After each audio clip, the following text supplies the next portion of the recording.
Olá pessoal, sejam bem-vindos a mais uma aula de tecnologia farmacêutica. Na aula de hoje a gente vai falar sobre aerossóis. Os aerossóis eles tiveram o seu início na indústria de cosméticos, né? Então, principalmente na área de desodorantes. Né? Então, aqueles desodorantes antigos que eram sob pressão, eles foram aos poucos sendo substituídos e hoje a gente praticamente já não vê mais aqueles desodorantes de pressão por aerossóis, ok? Os aerossóis eles permitem outras possibilidades diferentes daquelas que existiam anteriormente. Os aerossóis, daí depois, quando eles entraram na parte dos medicamentos, onde ele veiculava princípios ativos medicamentosos dentro dos aerossóis, permitiu uma vaporização ou uma atomização, diminuição do tamanho de partícula, maior permeabilidade de princípios ativos quando veiculados na forma de aerossóis, ok? Então os aerossóis começaram lá na cosmética e trouxeram toda uma tecnologia que podia sim ser aplicada na área de tecnologia farmacêutica. Tá? É óbvio que existem limitações em função dos tipos de aerossóis que eram utilizados principalmente antigamente. Né? A gente vai ver que depois teve uma legislação que alterou quais eram os gases possíveis de serem utilizados, esses gases como agentes propelentes, mas que depois a gente viu inclusive novas possibilidades e novas alterações dessa tecnologia, né, que permitiam não só a veiculação de aerossóis em frascos, né, em frascos que suportam grande pressão, mas também em pequenas cápsulas que suportam um determinado tipo de pressão e um determinado tipo de agente propelente. Né? Então, os aerossóis hoje são uma boa opção quando vai se desenvolver uma nova formulação farmacêutica, porque ela já vem recheada de tecnologia da aplicação, ok? E que permite, obviamente, novas possibilidades de atomização, né? Diferentes tamanhos de partícula que permitem diferentes permeabilidades para o princípio ativo. Tudo bem?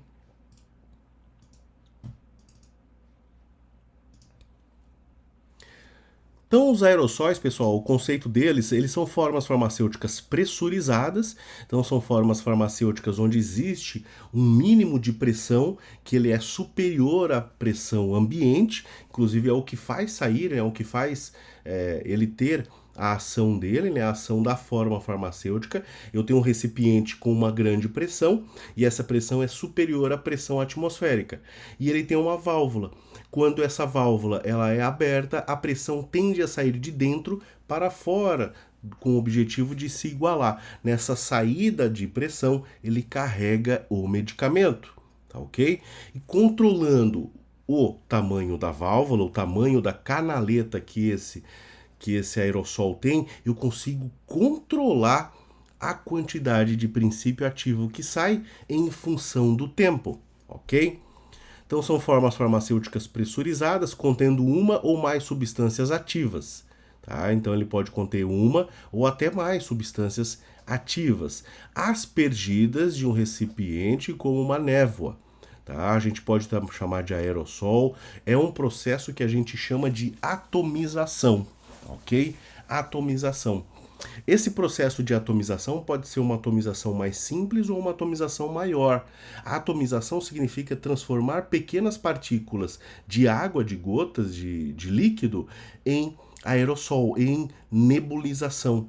Tá? E isso facilita a aplicação, inclusive também a absorção, porque eu aumento, né, a área de superfície do veículo que está carregando aquele medicamento, consequentemente alterando o tempo de absorção e de ação. Esse sistema que depende do poder de uma válvula e de um gás comprimido ou liquefeito, então eu posso ter lá dentro dessa forma pressurizada os gases comprimidos, então na forma in natura, porém comprimido, ou liquefeito, né? Alguns gases, quando comprimidos, dependendo do poder de compressão, eles se liquefazem, tudo bem? E no mesmo recipiente desse eu posso conter ainda esses dois estados, uma parte liquefeita e uma parte vaporizada. Tá? A parte liquefeita ela vai diminuindo lá dentro com o passar da utilização, porque ela vai se transformando também em vaporizada. Tá? Porque a tendência é que o liquefeito passe para o vaporizado, para que o vaporizado ele seja aspergido. Tudo bem? Ele que faz a pressão. O liquefeito ele está mais compresso, porém ele não tem tanta expansibilidade. O vaporizado ele está um pouquinho menos compresso do que o liquefeito, porém tem mais expansibilidade. Então ele serve mais para eu fazer a pressão dentro daquele sistema, fazendo com que o princípio ativo, o medicamento, seja aspergido. Ok? Quais são as vantagens dos aerossóis? Eu, particularmente, vejo bastante vantagens, pessoal, tá? Inclusive como boas opções para vocês desenvolverem no projeto. Uma porção do medicamento ela pode ser facilmente retirada da embalagem sem contaminar ou expor o material restante. Então vejam bem, eu consigo fazer um aerossol estéreo? Com certeza.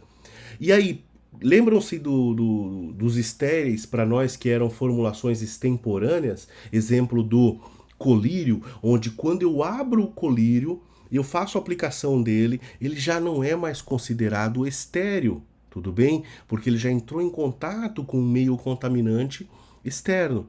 Agora, um aerossol ele é um sistema fechado. A gente diz que um aerossol é um sistema termodinamicamente fechado, termodinamicamente estável. Ele é fechado hermeticamente. Então nada passa de fora para dentro e alguma coisa passa de dentro para fora quando eu abro a válvula. Só que quando eu abro a válvula, a pressão é tão grande de dentro para fora que impede qualquer passagem, qualquer troca gasosa, qualquer troca de substância, gases de fora para dentro. Então eu garanto que, por exemplo, um spray de silicone, tá? Que é aplicado pós cirurgia plástica para umidificar, para hidratar e facilitar o processo de cicatrização daquela área. Tá? Inclusive é uma formulação que não existe produção no Brasil. As formulações de spray de silicone, que tecnicamente são formulações simples, não são produzidas no Brasil, são somente importadas. Então elas são extremamente caras para o que realmente elas entregam de tecnologia, porque é silicone. Né? É algo bastante simples. Eu compro aí 1 litro de silicone por 20 reais, 30 reais. Porém, um frasquinho com 60 ml de spray de silicone custa aí 150, 180 reais. São todas importadas, a gente não tem produção no Brasil ainda, tudo bem? E vejam bem, esse silicone para aplicar sobre uma suturação, né, pós-cirurgia, ele tem que ser estéreo, tá? Porque ele entra em contato com superfícies rompidas ou expostas. Então eu preciso que ele seja estéreo. Porém, ele continua estéreo mesmo depois de aberto e da primeira aplicação, porque eu consigo separar muito fielmente o meio interior do meio exterior. Então eu consigo garantir que não há contaminação ou exposição daquele material que está lá dentro. Ok? Para medicações tópicas, né, a pele é uma camada firme e uniforme. Eu consigo fazer uma aplicação na minha pele sem tocar a área que eu estou aplicando. Né? Diferentemente de um creme, diferentemente de uma pomada, diferentemente de um gel, onde eu preciso encostar naquela superfície. Então vejam bem, inclusive eu aí diminuo a questão dos contaminantes. Né? Pegue um exemplo do Staphylococcus aureus. O Staphylococcus aureus, quando ele está presente numa superfície intacta, ele não vai gerar dano para o organismo. Porém, quando ele está numa superfície intacta e eu aplico inadvertidamente, sem querer, ele sobre uma superfície rompida, ele vai levar a um processo infeccioso. Tudo bem? Porque ele vai se aproveitar daquela superfície daquele momento. Ok? Então, quanto menos eu tocar na parte que afetada, melhor. E os aerossóis permitem isso, ok? Ó, o caráter hermético dele, né? Esse caráter hermético, pessoal, ele também protege os princípios ativos do oxigênio atmosférico, né? Diminuindo sobremaneira processos de reações de oxirredução, né? Que normalmente, em mais de 70% dos casos, são reações que levam a processos degradativos do meu princípio ativo. Ok? Inclusive também a umidade. Se o meu fármaco ele sofre processos de hidrólise ou se ele é muito higroscópico, dentro de uma formulação dessa, eu posso utilizar gases pressurizados que são apolares. Então eles, como até o próprio dióxido de carbono, então eles não têm muita similitude com a água, não vão levar a processos de degradação do meu princípio ativo. Tudo bem?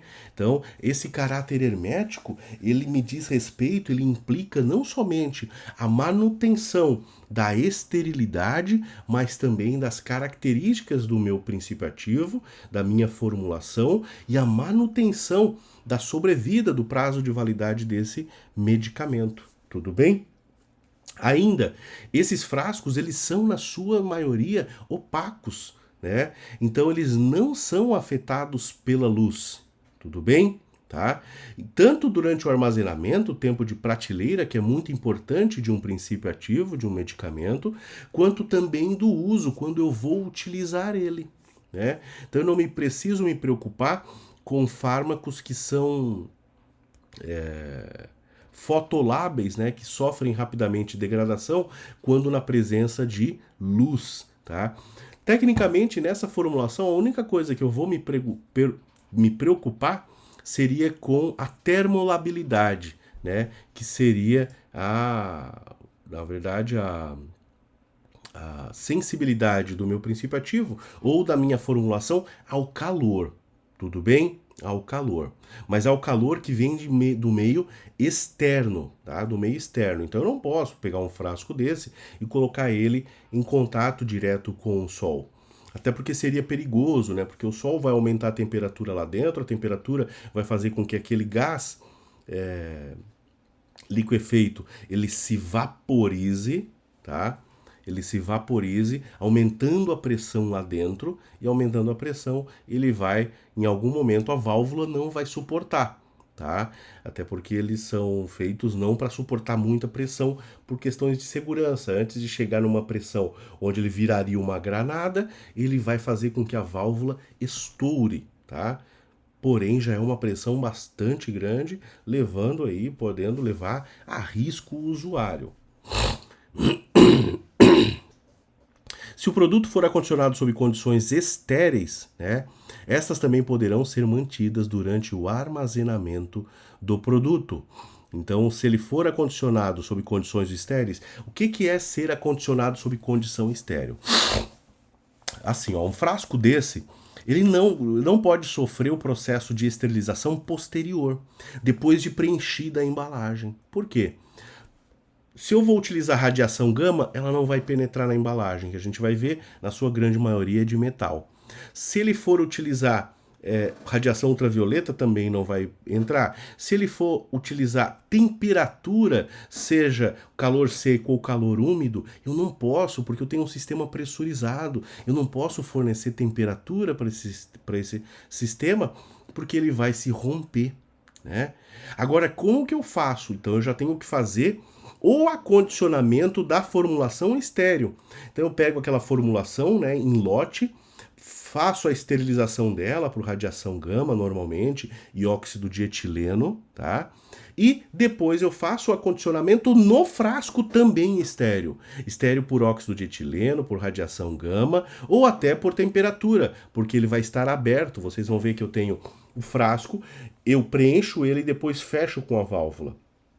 Então, se eu tenho esses componentes, válvula mais o frasco, estéreis, quando eu coloco o líquido estéreo, eu fecho. Se esse processo é feito dentro de uma câmara que mantém a esterilidade, eu tenho sim um produto final que é estéreo, e o controle de qualidade vai me garantir isso, vai me confirmar essa informação através dos testes de esterilidade, os testes de crescimento microbiano, conhecidos como testes de desafio.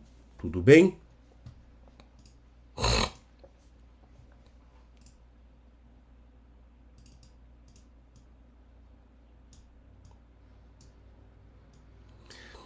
Ainda, pessoal, com a formulação e o mecanismo adequado, né, a forma física e o tamanho das partículas do produto aspergido podem ser controladas, o que pode contribuir para a eficácia do fármaco. Por que existem aerossóis que são bem mais caros e aerossóis que são bem mais baratos? Não vai influenciar só o preço do princípio ativo. Vai influenciar também a tecnologia da válvula daquele aerossol.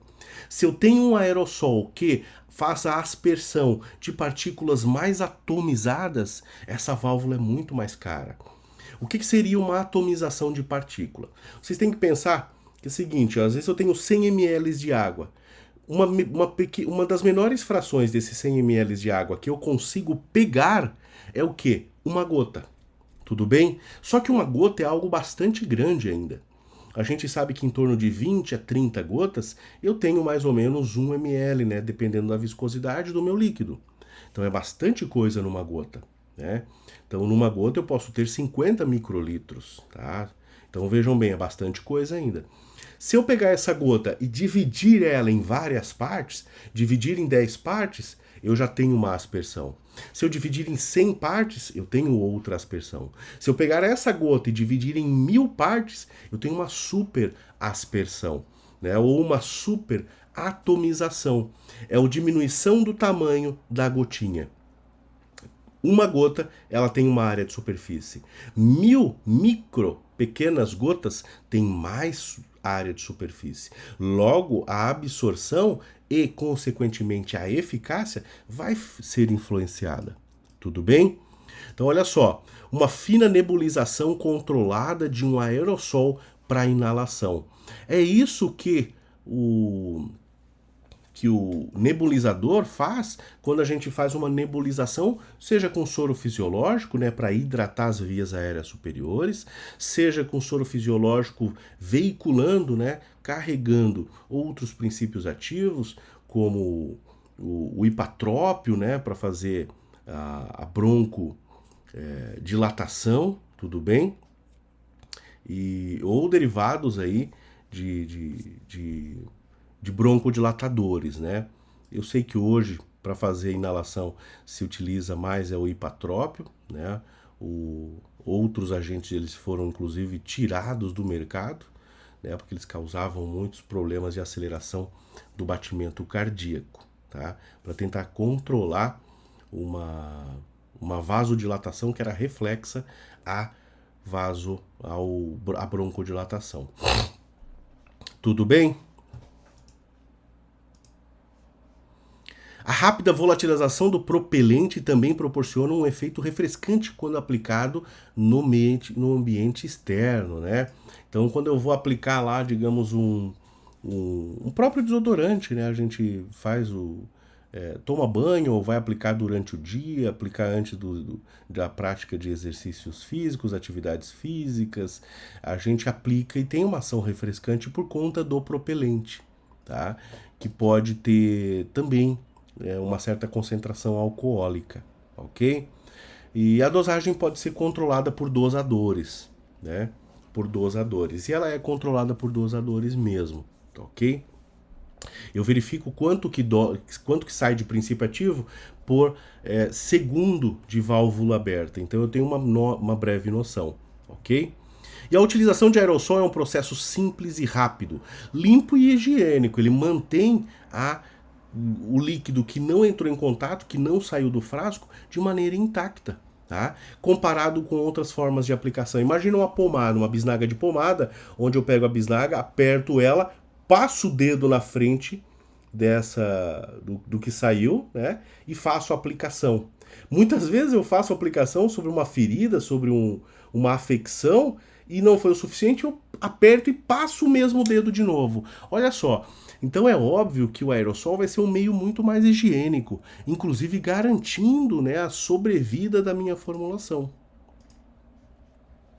O princípio do aerossol, pessoal, é porém é bastante simples. E até a produção dele é simples, tá? A gente só precisa do aparato necessário, os equipamentos necessários. Mas é muito mais simples de produzir. Na verdade, eu produzo o quê? Eu produzo o meu concentrado que contém o princípio ativo, tudo bem? Tenho frasco, considerando que tudo está esterilizado, coloco esse concentrado do princípio ativo dentro do meu frasco, ok? Coloco a válvula, encho de agente pressurizante e travo a válvula. Essa é a produção. Isso de encher, colocar o agente pressurizante, fechar a válvula, colocar o agente pressurizante, travar a válvula, é tudo feito de forma mecânica, né? Então eu tenho equipamentos que já fazem todo esse processo, ok? E a produção dos líquidos é ipsis literis, como eu vou produzir os líquidos que eu faço lá quando eu vou produzir formulações líquidas dentro da indústria, tudo bem? E se for um líquido estéril, faço também os passos da esterilização. Então, dois componentes principais, o concentrado do produto e o propelente, né, ou gás liquefeito. No concentrado do produto, eu vou ter o princípio ativo, os recipientes que vão estabilizar esse princípio ativo, vou ter veículo, né, os solventes, antioxidantes, tensoativos que vão facilitar a solubilização do princípio ativo no solvente. Tá? E no gás propelente, eu vou ter ele propriamente, o propelente, né? E também posso ter ele com um veículo, que pode ser água, pode ser solução hidroalcoólica, tá? Como que gases não liquefeitos, ok? Que fazem só a formação, porque a gente chama de propelente, que ele tem ação de elevar para fora aquilo que está lá dentro. Esse propelente, ele pode ser líquido ou pode ser gasoso, ou pode ser os dois ao mesmo tempo, tá? Gases que não são liquefeitos, ok? Dentro de um agente propelente desse, uma formulação. O dióxido de carbono, né, o CO2, derivados de nitrogênio e óxido nitroso. Olha só como é interessante utilizar o gás nitrogênio. Olha só, não é nitrogênio líquido, é o gás nitrogênio, tá? Como agente propelente. Ele também vai impedir reações de oxirredução por estabilizar a formulação, ok? Agora, gases propelentes liquefeitos mais utilizados. Antigamente se utilizava muito os clorofluorcarbonos, né? Então, os fluorcarbonados. Porém, a nossa legislação hoje não permite mais, porque eles reduzem a quantidade de ozônio, né? Eles interagem com o O3 da nossa atmosfera e fazendo com que a gente tenha uma diminuição desse ozônio, que é de difícil formulação novamente, tá? E isso faz com que a radiação ultravioleta que incide sobre o planeta Terra seja muito aumentada. É óbvio que os CFCs, eles não são os principais agentes agressores da nossa camada de ozônio, ok? Porém, eles são artificiais, então eu posso controlar eles. Outros agentes que influenciam no ozônio, eles não são artificiais, eles são da própria natureza. Então é de mais difícil controle. Então a legislação no mundo inteiro hoje não permite mais a utilização de clorofluorcarbonos como agentes propelentes. Os hidrocarbonetos fluorados, né, que são gases a temperatura ambiente e liquefeitos por resfriamento abaixo do seu ponto de ebulição. Tá? O Freon 12 é uma mistura de hidrocarbonetos que é líquido a menos 30 ou quando comprimido a 100 a 70 libras por polegada quadrada a 21 graus Celsius. É utilizado, é uma mistura de hidrocarbonetos chamada Freon 12, ok? O gás propelente líquido ou uma mistura de propelentes, então ela é lacrada junto com o concentrado. E isso vai me gerar o quê? Um equilíbrio. Tá? Um equilíbrio de uma formulação liquefeita e que vaporiza e ocupa parte superior da superfície. Então, nesse meu frasco, eu vou ter uma parte liquefeita embaixo, uma parte vaporizada em cima. Quando eu abro a válvula, tá?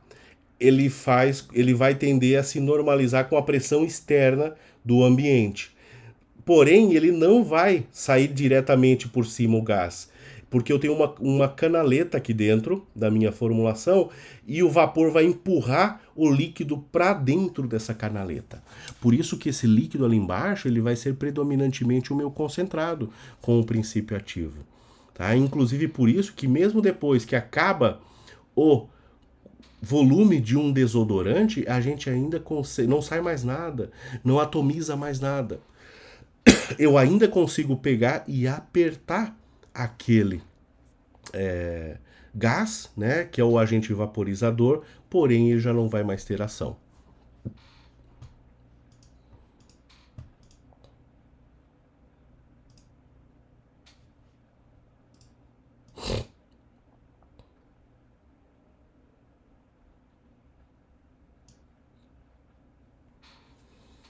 E uma curiosidade, né, pessoal? Quando a gente pega e aperta um frasco desse por muito tempo, ele tende a gelar. Alguns deles, dependendo da pressão, podem até congelar a parte externa, né? Por que que isso acontece? Porque isso vai acontecer nos frascos onde o meu propelente ele está parte vaporizado e parte liquefeito. Propelente, desconsiderando a mistura com o princípio ativo. Parte vaporizada e parte líquida. A parte líquida, pessoal, ela não vai sair como líquido, ela vai vaporizar para depois empurrar, aumentando a pressão. O que que acontece? Por que que eu tenho que ter esse aumento da pressão aos poucos? Porque antes eu tenho o meu princípio ativo dentro de uma formulação de solventes. Ele vai saindo. Ele vai saindo. Se ele vai saindo, cada vez que eu fosse aplicar, eu teria menor pressão. Então, cada vez que eu fosse aplicar o meu desodorante, teria menor pressão. E não é isso que ocorre. Porque o volume lá dentro sempre é preenchido pelo meu propelente que vaporiza para depois empurrar toda a formulação. Só que esse processo de vaporização é um processo onde eu pego as moléculas do meu propelente que estão mais organizadas na forma líquida e transformo elas para o vapor. Esse processo do líquido para o vapor é um processo de desorganização. Então eu perco, né? Ele é um processo que rouba energia. Tá? Eu perco a organização, ele rouba a energia para poder passar do estado líquido para o estado vaporizado. Né? Eu não preciso, quando eu tenho uma água, eu vou ferver a água. Para ela passar do estado líquido para o vaporizado, eu não preciso fornecer calor? Preciso. Tá? Aqui ele vai pegar o calor do ambiente externo que está próximo do meu frasco. Por isso que ele gela, ele rouba o calor do frasco, fazendo com que o frasco gele, podendo até inclusive congelar, dependendo da pressão que existe lá dentro. Né? Então a fase vaporizada que exerce a pressão, né, em todas as direções, tá? Contra a parede do recipiente, contra a válvula e a superfície da fase líquida, fazendo com que ela pressione para baixo. É essa pressão que força a fase líquida, então, para cima através do tubo imerso e para fora através do orifício da válvula. Tá? A gente vai ver depois, tem uma figurinha que mostra certinho como que isso funciona. Então, quais são os componentes do aerossol? Bem simples. O agente propelente, o recipiente, que aqui é bastante importante para nós, do que é esse recipiente, como que é esse recipiente, né? Válvulas que podem ser de aspersão contínua ou dosadoras, tá? O que acontece? Numa válvula de aspersão contínua, que é o de um desodorante, se eu manter ela pressionada, ele vai fazer a saída até que acabe tudo que esteja lá dentro. Numa dosadora, eu aperto, sai uma dose e mesmo que eu continue apertado, ela trava. Porque ela dosou a quantidade ideal, certinha, que ia sair do meu agente. Vamos pegar, por exemplo, quando que isso ocorre, professor? Quando eu tenho uma bombinha de salbutamol, de fenoterol. Né? Eu tenho uma bombinha de fenoterol. Tá? Então, para fazer a broncodilatação, né, de emergência, coloco ela lá, aperto, vai sair uma dose. Tá? Normalmente 200 microgramas por dose. Se eu quiser 2 doses, ok? 3 doses, 3 vezes isso. Mesmo que eu mantenha apertado, ela trava a válvula por conta de ser uma formulação onde eu careço da observância da dose.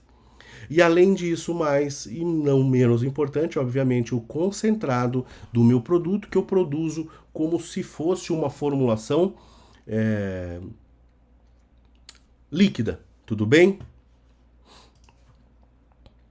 Então, o recipiente e a válvula eles devem suportar a pressão exigida, né, e devem ser resistentes à corrosão. E a válvula deve contribuir para que a forma em que o produto será aspergido seja fixa. Exemplo, se eu quero uma aspersão muito mais fina, né, eu quero uma vaporização muito mais fina, uma atomização muito mais fina. Quem vai dar essa característica não é a pressão lá dentro, mas a válvula. Tudo bem? Os recipientes, pessoal, elas podem ser de vidro, né, sem revestimento ou revestidos com plástico, que é mais incomum, tá, o vidro. Os de metal, que são mais comuns, tá? De aço estanhado, que é mais barato, né? Depois de alumínio, que é um pouquinho mais caro, e depois de aço inoxidável, que é muito mais caro. E até de plásticos, como a gente tem hoje, né? Cápsulas onde a gente coloca naqueles. Pega uma cápsula com agente desse, né? Normalmente o agente vaporizador, o propelente, é o CO2. Então eu pego essa cápsula, coloco dentro de um aparelhinho, aperto o aparelhinho, vai uma agulha lá dentro e rompe essa cápsula e eu faço a aspersão daquele volume de gás. Né, levando um princípio ativo. Normalmente essas cápsulas não são digeríveis, elas são cápsulas de plástico, ok? A seleção desse recipiente, então, pessoal, né, tem que se adequar ao método de produção do meu equipamento, né? Eu vou ter equipamento que vai servir para aço estanhado, mas não vai servir para vidro, tá? A compatibilidade com a minha formulação, né? Capacidade de suportar a pressão pretendida, né? E o interesse pelo design, que tipo de design eu quero para minha formulação, tá ok? Normalmente os designs eles são mais fixos, né? Principalmente quando eu vou trabalhar com os tubos de metal, tá? Normalmente eles são parecidos, só vai mudar o tamanho e volume. Os recipientes de vidro eles seriam os preferidos, né? Por conta da baixa interação com os princípios ativos, né? Porque o vidro, a gente viu lá os vidros que utilizava para líquidos, né? Estéreis, e a gente via que ele praticamente não tinha interação com os princípios ativos, com os componentes da minha formulação. Já os de metal, eles precisam ter um leve revestimento por dentro, um leve tratamento, para que não faça reações de oxidação, né? Porém, eles de vidro eles são muito frágeis, né? Mas são muito compatíveis, né? Muito resistentes à corrosão e permitem designs mais criativos. Mas também o vidro não suporta muita pressão, como suportam os de metal, ok? O de aço estanho, por isso que eles são os mais utilizados, muito embora eles ainda possam sofrer processos de oxidação. Os de alumínio, têm maior proteção contra vazamento, tá? Só que o alumínio vai sofrer ainda mais corrosão do que o aço estanhado, ok? Por isso que o aço estanhado é o campeão de uso.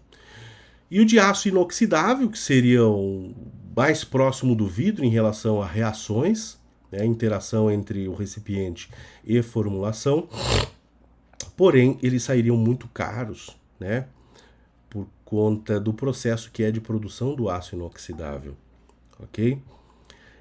E os recipientes plásticos, né, tem problemas inerentes à permeabilidade, né, ao vapor interno, né, interação fármaco-plástico e também não suportam muitas pressões, tá? Pessoal, para nós aqui o aerossol ele é diferente do spray, tá? Então, me veio agora pensando em plástico, eu me lembrei de alguns anti-inflamatórios que eram utilizados antigamente, como a indometacina, em spray, em frasquinho spray. O spray é diferente do aerossol. O spray não tem pressão. No spray eu bombo a pressão na hora que eu aperto para dentro para que ele saia. Tá? Então ele não vem pré-preenchido com pressão. Essa é a diferença do spray para o aerossol. Tudo bem? Até os frascos que são lacrados. Não pensem que o spray eu consigo abrir e o aerossol eu não consigo abrir. Não. Se a gente pegar um frasco hoje de rifocina, né, que é um antibiótico utilizado de forma externa, eu eu tenho ele hermeticamente fechado, ele é fechado, lacrado, eu não consigo abrir ele. Só que ele não é aerossol, porque ele não vem pré-preenchido com propelente lá dentro. Tudo bem? Ele não vem pré-preenchido com propelente lá dentro. Ele é um spray. Na hora que eu aperto ele, ele manda lá para dentro uma pressão que faz com que retorne via a canaleta o princípio ativo dentro da minha formulação. Então essa é a diferença de spray para o aerossol. Tudo bem? Os sistemas de aerossóis, então, pessoal, eles são controlados pelo tipo e quantidade do propelente, né? Dependendo do tipo, eu tenho maior ou menor pressão, eu consigo maiores ou menores pressões. Quanto mais orgânico, normalmente eu vou ter mais pressão, porque ele vaporiza mais facilmente, né? E também, obviamente, em relação à quantidade. Então, não dá para colocar a quantidade que eu quero de forma inadvertida. Isso tem que ser calculado e tem que ser validado, né? E a natureza e quantidade do material, incluindo o próprio concentrado, né? Porque às vezes o próprio concentrado ele infere, ele consegue influenciar na pressão. Se nesse meu concentrado eu tenho uma solução hidroalcoólica, ela vai gerar num determinado momento uma pressão. Os aerossóis farmacêuticos, eles são combinações de vários propelentes gasosos que podem se apresentar como liquefeitos, né?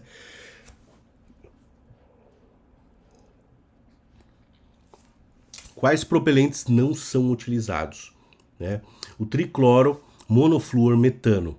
Por quê?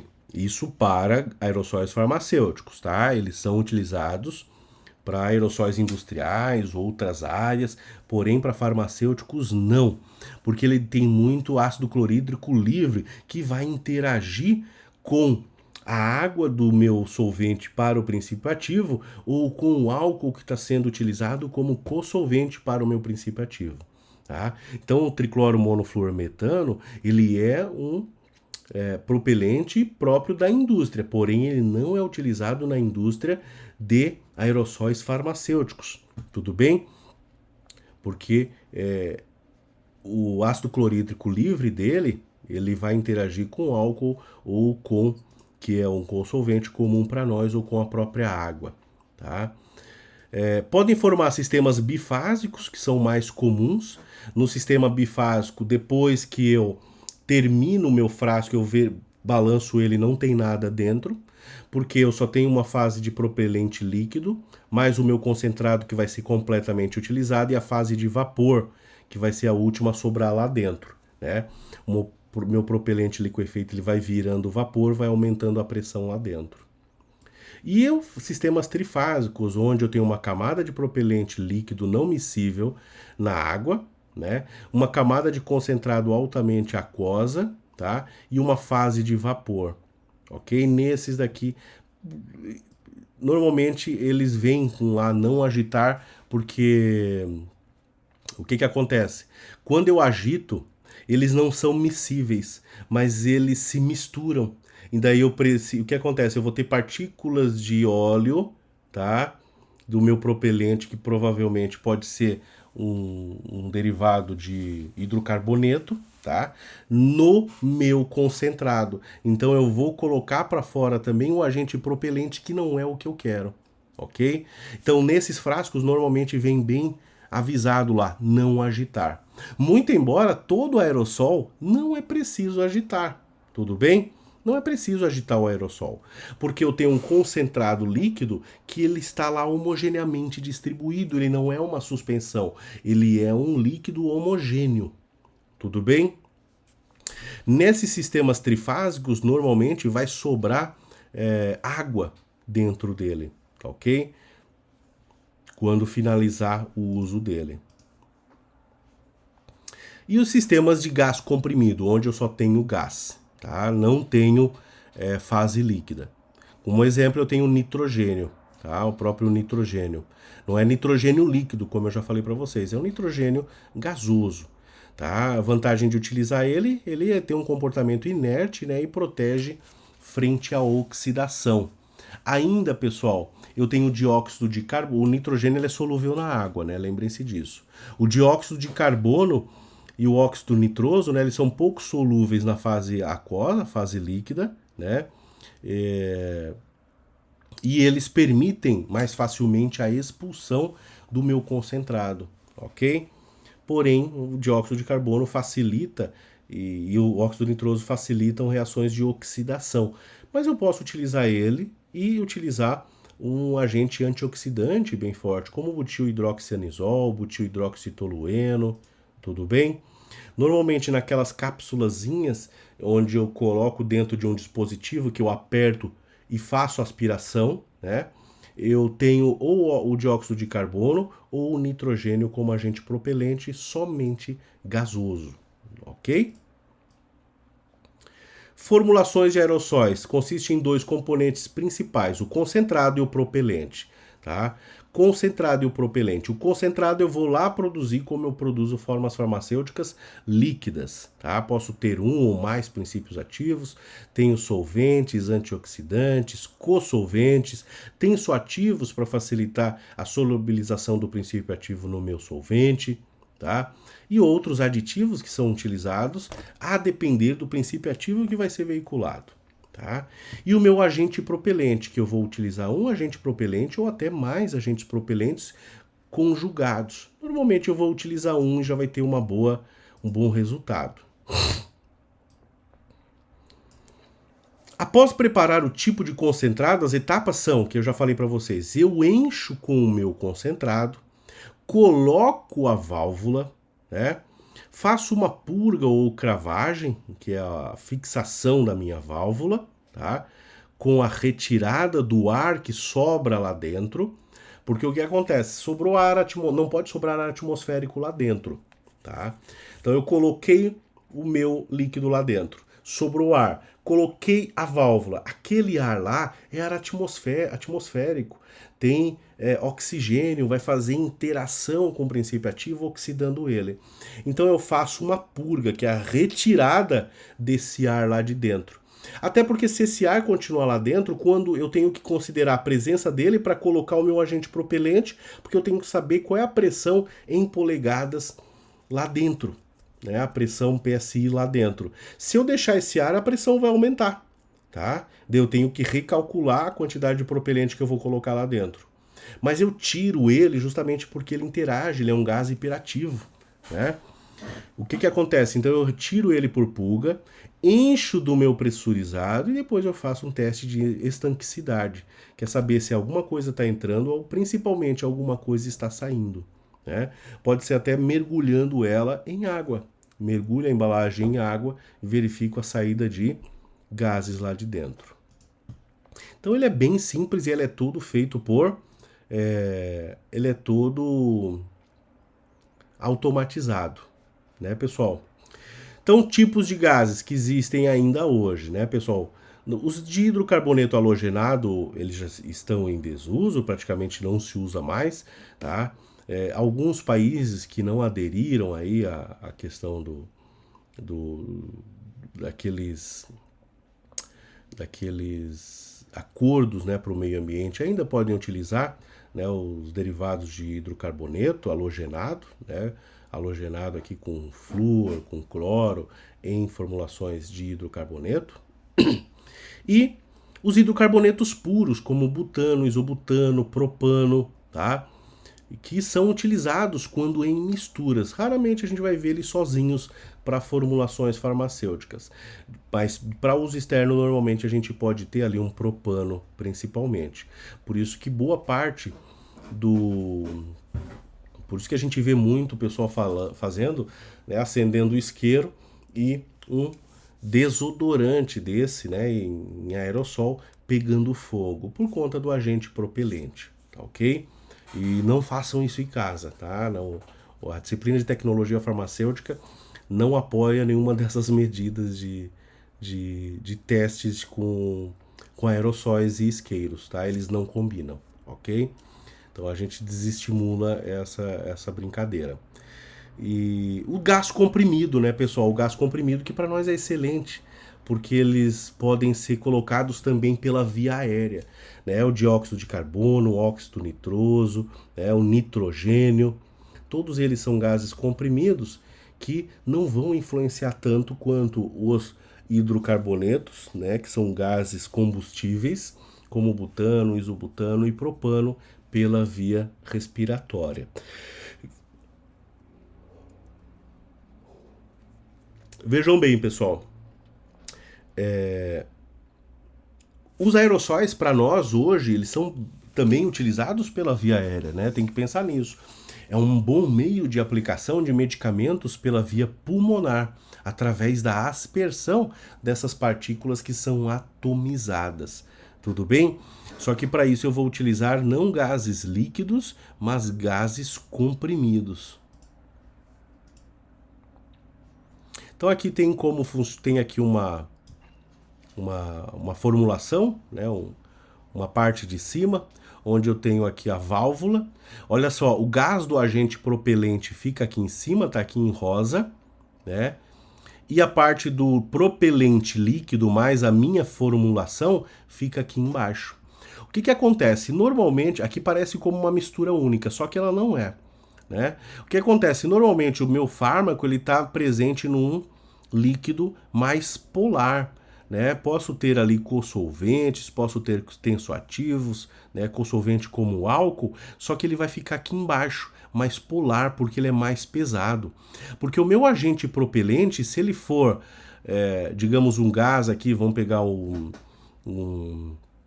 propano, né? Se eu pegar o propano, ele vai estar aqui a parte gasosa em cima vaporizada, e quando ele se transformar em fase líquida por conta da pressão, ele ainda vai ser mais leve do que a água, então ele vai ficar aqui próximo, encostado no próprio propano vaporizado. Então ele vai sendo diminuído, vai aumentando a pressão aqui do agente vaporizado, porque vai diminuindo a tensão superficial dessa camada azulzinha aqui do propano líquido, ele vai virando mais propano gasoso e vai aumentando a pressão. Quando eu abro essa válvula aqui, eu estou permitindo, pessoal, que tudo que está ali dentro possa sair. Só que ele vai sair de baixo para cima, através dessa canaleta que tem aqui, né, que chama aqui Deep Tube, né? E por que vai sair por essa canaleta? Porque aqui embaixo, como agente mais pesado, eu vou ter o meu produto que foi solubilizado predominantemente em fase aquosa. Tudo bem? Então, é dessa maneira que funciona. E o que acontece, pessoal? Normalmente, quanto mais curvada essa parte de baixo aqui, maior é a pressão lá dentro. E ela é curvada justamente para manter a resistência. Tudo bem?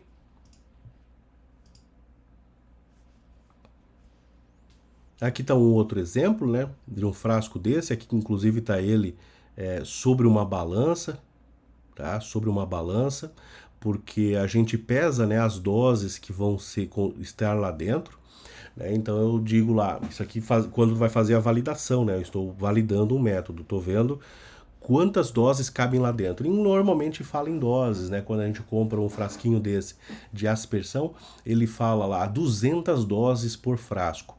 Então se eu sei lá que a dose é de 10 microgramas cada uma, então eu tenho que ter 200 vezes 10 microgramas do meu princípio ativo solubilizado no solvente de escolha dentro dessa minha formulação, para depois poder fazer todo esse procedimento.